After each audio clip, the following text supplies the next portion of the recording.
Imaginez la scène. Vous sollicitez quelqu'un, un collègue, un ami, un membre de votre famille, et la réponse tombe, froide, nette. Non. Un simple mot qui claque et qui souvent met fin à toute discussion. Mais, et si ce refus n'était pas une impasse?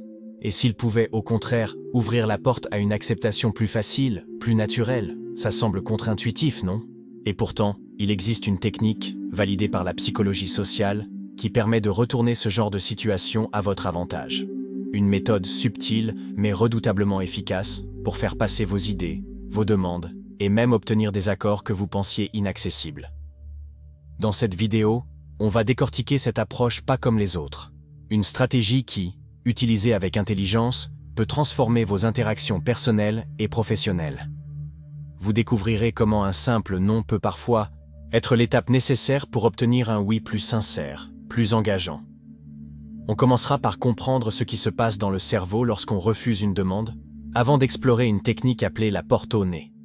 Un nom étrange, mais une logique imparable. Vous verrez, les exemples concrets vont vraiment vous étonner. Et surtout, à la fin de cette vidéo, vous repartirez avec un outil psychologique puissant à utiliser dans vos échanges du quotidien. Le pouvoir caché d'un non.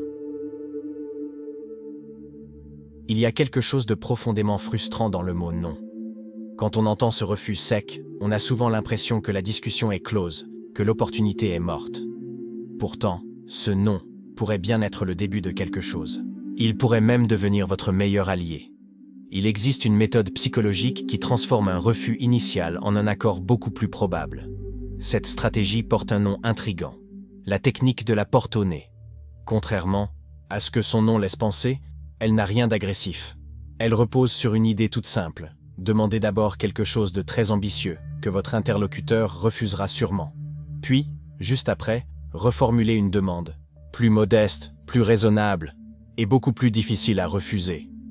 C'est un peu comme si, inconsciemment, la personne se sentait redevable de vous avoir dit non.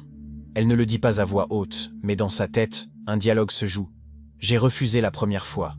Je ne peux pas dire non encore. Ce phénomène psychologique s'appelle le principe de réciprocité. Et il est profondément ancré dans notre fonctionnement social. On n'aime pas se sentir égoïste.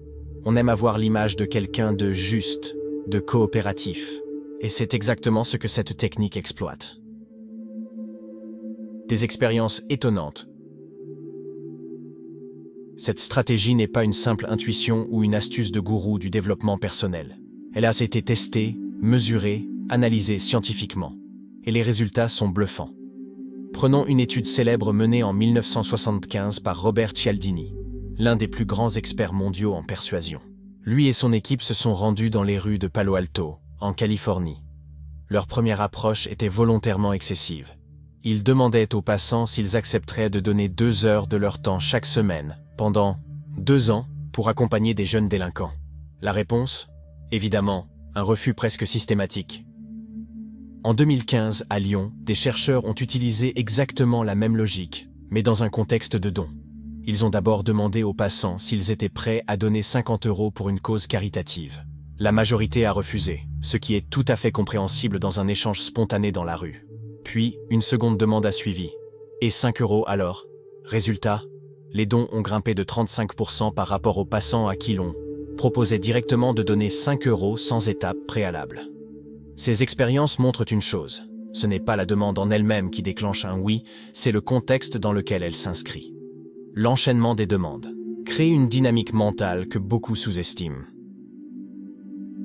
L'art d'obtenir un oui sans contrainte. Alors pourquoi cette technique est-elle si efficace? 2 grands mécanismes sont à l'œuvre. Le premier, c'est le principe de réciprocité. Quand quelqu'un vous accorde quelque chose, même symboliquement, vous ressentez une forme de dette psychologique. Mais cela marche aussi à l'inverse. Quand vous dites non, vous avez l'impression d'avoir pris ou refusé quelque chose. Et cette tension pousse à vouloir rééquilibrer l'échange. Le second mécanisme, plus subtil, s'appelle la dissonance cognitive. Lorsque notre comportement entre en contradiction avec l'image qu'on a de nous-mêmes, cela crée un inconfort. Dire non peut générer ce malaise intérieur, car on ne veut pas se voir comme quelqu'un de froid, de fermé ou d'égoïste. Alors, la seconde demande, plus modérée, devient l'occasion de restaurer cette image de soi. Dire « oui, cette fois » devient une façon de se sentir à nouveau cohérent. Prenons un exemple concret.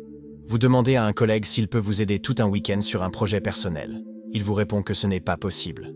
Ce que vous faites ensuite, c'est lui demander une chose bien plus simple. « Tu aurais juste une demi-heure demain pour m'aider à relire ce document ?» Vous avez toutes les chances qu'il accepte. Il ne s'agit pas de manipulation, mais d'intelligence relationnelle. Cette technique est utile dans tous les domaines de la vie. En négociation salariale, commencez par viser haut, puis ajuster à un montant plus raisonnable. Avec vos enfants, proposez 2 heures de devoir, puis une seule. En vente, en management, en amour, dans toutes les situations où le mot « non » semble mettre fin à l'échange, vous pouvez le transformer en tremplin vers le « oui ». Mais attention, pour que ça fonctionne, votre première demande doit rester crédible, même si elle est ambitieuse. Si elle est trop absurde ou irréaliste, l'effet s'annule. C'est tout un art d'équilibrer entre exagération tactique et réalisme acceptable. La stratégie de la porte au nez révèle une vérité dérangeante. Bien souvent, nos choix ne sont pas aussi libres qu'on le croit.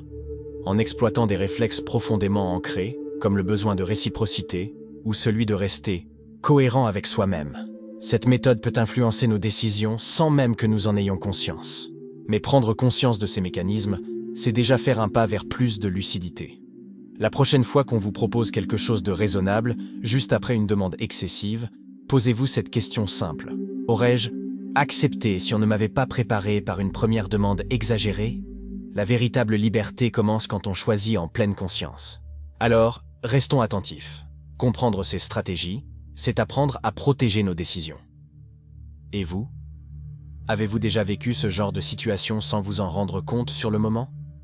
Partagez vos expériences ou votre avis en commentaire. Votre point de vue pourrait éclairer bien plus de monde que vous ne l'imaginez.